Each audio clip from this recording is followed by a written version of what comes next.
नमस्ते। मैं कुंवर रेवती रमन सिंह जी के यहाँ हूँ। कुंभ लगा हुआ है। मुझे 1963 के समय के लोग मिल रहे हैं जो कुंवर साहब के क्लास फेलो हैं। वो सब लोग आए हैं। एक अजीब सा माहौल बना हुआ है। कुंवर साहब, ये तो आपकी धरती है, ये आपकी कर्मभूमि है, आपका सब कुछ है। मैंने ऐसा माहौल शायद जब 88 में आप लोग वीपी सिंह साहब को यहाँ से जिता के ले गए थे, उस तरह का, मैं बाहर से मिलता हुआ आ रहा हूँ, उस तरह का माहौल कुछ है। आपको लग रहा है कि कुछ उत्सव जैसा है? एक बदलाव की बात है। आंधी चल रही है।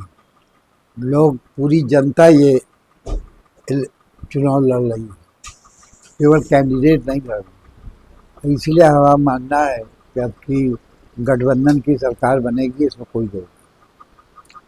ये एक एक बड़ा मुद्दा ये हुआ है कि नौजवान यहाँ पे, क्योंकि जिस दिन अभी राहुल गांधी और अखिलेश जी आए, तो वो नौजवानों का ऐसा हुजूम, तो भाई ये वहां से पूरा चुनाव उत्तर प्रदेश का पलट गया है। क्योंकि ये मैं इसलिए आपको बता रहा हूँ कि अब मुश्किल ये हो रहा है, हम सबसे पूछ रहे हैं कि इस 14 सीटों में कहीं कोई सीट, कहीं कोई लड़ाई में। तो ये नौजवान एकदम से क्या हुआ, ऐसे आंदोलित हो गए इलाहाबाद और फूलपुर के? देखिए, पिछले 10 सालों से एक भी भर्ती नहीं हो पाई। जितना भी परीक्षा हुई, सबका पेपर लीक हो गया।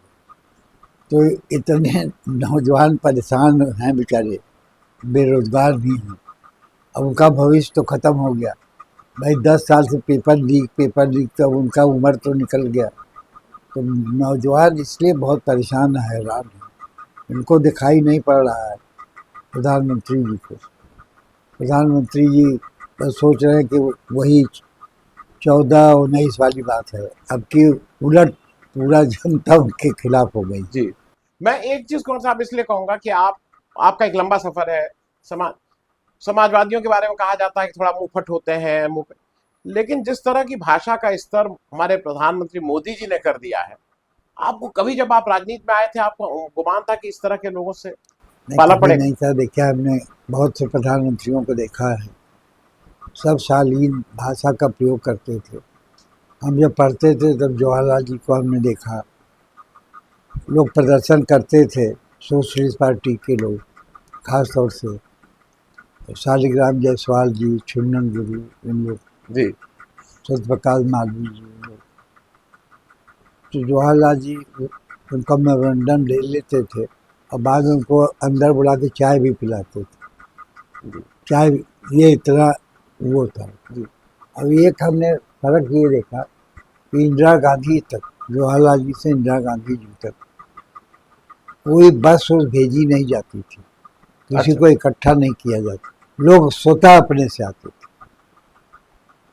जी। और शायद प्रधानमंत्री 2-4 मीटिंग कर दें, इससे ज़्यादा नहीं करते। अब तो प्रधानमंत्री गली गली मीटिंग कर रहे हैं और जैसी भाषा का प्रयोग कर रहे हैं, आज तक किसी प्रधानमंत्री को हमने ऐसी भाषा का प्रयोग नहीं किया।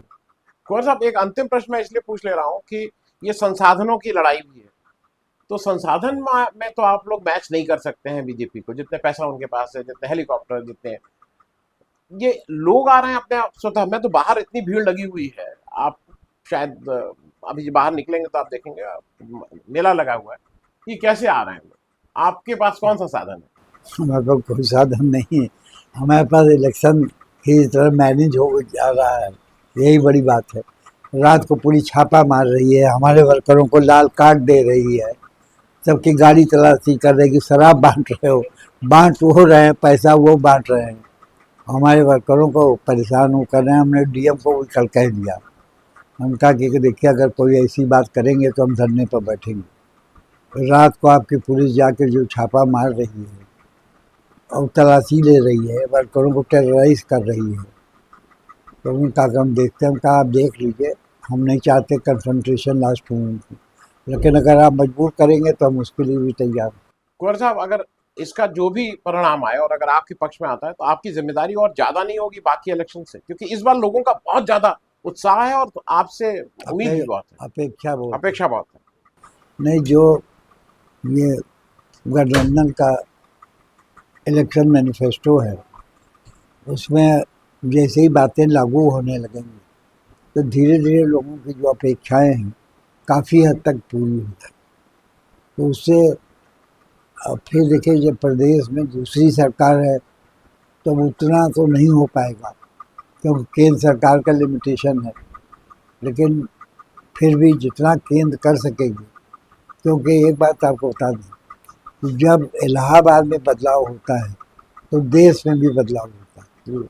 जैसे 2004 में हुआ था, जैसे 88 में हुआ था, 89 में हुआ था। हाँ मतलब 88 में वीपी सिंह का, मैं उससे ले रहा हूँ।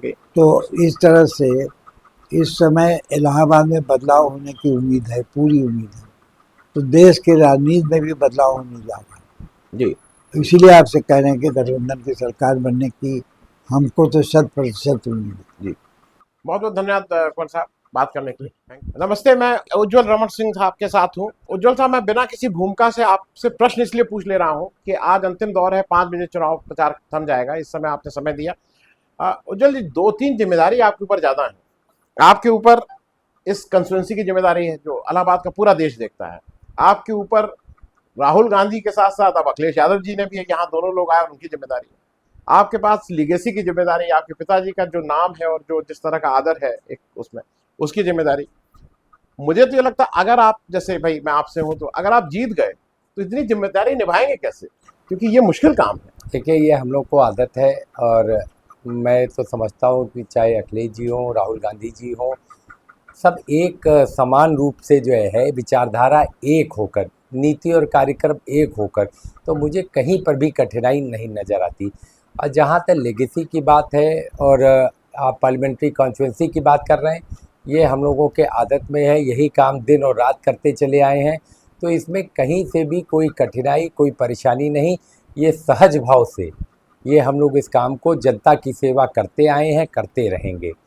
तो इसलिए मुझे नहीं लगता कि कहीं पर भी किसी भी तरह की कोई परेशानी, कोई समस्या है। उज्जवल जी, एक छोटा प्रश्न इसलिए कर ले रहा हूँ, आपको निकलना। पहली बार मैं देख रहा हूँ कि मुद्दे पे चुनाव हो रहा है। जातियां टूट गई हैं, लोग जाति पूछ ही नहीं रहे कौन किस जाति का है, कौन कहाँ वोट दे रहा है। मुद्दे आप लोग कम से कम सेंटर स्टेज पे ले आए। देखिए, मेरा तो ये मानना है कि ये चुनाव जनता बनाम डबल इंजन की सरकार है, जो बार बार कहते रहे कि जनता बनाम डबल इंजन की सरकार, और संविधान बचाने के लिए जिस तरीके से लोग उमड़ रहे हैं, जिस तरीके से लोग निकल पड़े हैं, मैं कह दूं तो ये एक बहुत ही महत्वपूर्ण चुनाव है, जहां दलगत राजनीति पीछे छूट गई, जातिगत राजनीति पीछे छूट गई, और जो मुद्दे जो खड़े किए विपक्ष ने, इंडिया गठबंधन ने, राहुल गांधी ने, अखिलेश यादव ने, वो मुद्दे आज सेंटर स्टेज पर हैं, प्राथमिकता पर हैं। और निश्चित तौर से लोगों को बहुत ही आशा है कि अगर सरकार बनी तो उन मुद्दों पर जिस पर जनता समर्थन दे रही है उसको पूरा करने के लिए जनता आशान्वित है। जनता ये मान रही है कि गठबंधन आने वाला है, परिवर्तन होने जा रहा है, तो मुझे लगता है कि अच्छे नतीजे। उज्जवल जी, मैं इसलिए कह दे रहा हूँ, ये दुधारी तलवार है। आपको अगर इतना जन समर्थन और प्यार मिल रहा है तो एक्सपेक्टेशन बहुत, आपको शायद अंदाज नहीं होगा बाहर कितनी तरह की एक्सपेक्टेशन आपसे है, और वो डिलीवर करना बहुत आसान नहीं देखिए, निश्चित तौर से ये हमारा मानना है। देखिए, जब भी हम आशा और विश्वास जगाते हैं लोगों में, तो उसको एक कसौटी होती है उसको पूरा करने की। लेकिन हम लोगों ने सोच समझ करके ये फैसला लिया है कि जो हम पूंजीपतियों का पैसा माफ़ कर रहे हैं, उसी पैसे को हम इधर लाकर खर्च करेंगे जनता के लिए और जनता के बीच में। तो बस फ़र्क ये है कि हम जनता के बीच उस पैसे को खर्च करने का काम कर रहे हैं, और पूंजीपतियों से कोई ऐसा वो नहीं। लेकिन जिस तरीके से भारतीय जनता पार्टी ने 2 तरह का देश बनाने की व्यवस्था बनाई, आज 2 तरह का देश है, एक अमीरों का देश है और एक गरीब लोगों का देश है। तो हम जो संविधान हमको जो ताकत देता है, संविधान जो शक्तियाँ हमको देता है और जो अधिकार देता है, उसके तहत हम एक देश बनाना चाहते हैं। और हमारा लक्ष्य एक है कि समाज के अंतिम व्यक्ति के चेहरे पर मुस्कान, और उसके लिए हम प्रतिबद्ध हैं, कटिबद्ध हैं, संकल्पित हैं। और हमारा प्रयास ये रहेगा कि उन वादों को हम पूरा करें, और कांग्रेस पार्टी ने किया भी है। पुरानी पेंशन का मामला रहा हो, जहाँ जहाँ सरकारों में रहे हमने पुरानी पेंशन को लागू किया। जहाँ जहाँ कांग्रेस पार्टी ने जो जो वादे किए, उसको चाहे कर्नाटक में हो, चाहे तेलंगाना में हो, चाहे हिमाचल में हो, उन वादों को पूरा करने का काम किया है। मैं आपको बतला दूँ, ये जो परिवर्तन की आंधी है, निश्चित तौर से भारतीय जनता पार्टी को रोकने का काम करेगी, और उसमें सभी सीमाएं टूट रही हैं। तो और मुझे आशा ही नहीं, पूरा विश्वास है कि जनता का प्यार और समर्थन मिलेगा। बहुत बहुत धन्यवाद। धन्यवाद। Thank you so much. चलिए, बेस्ट ऑफ लक।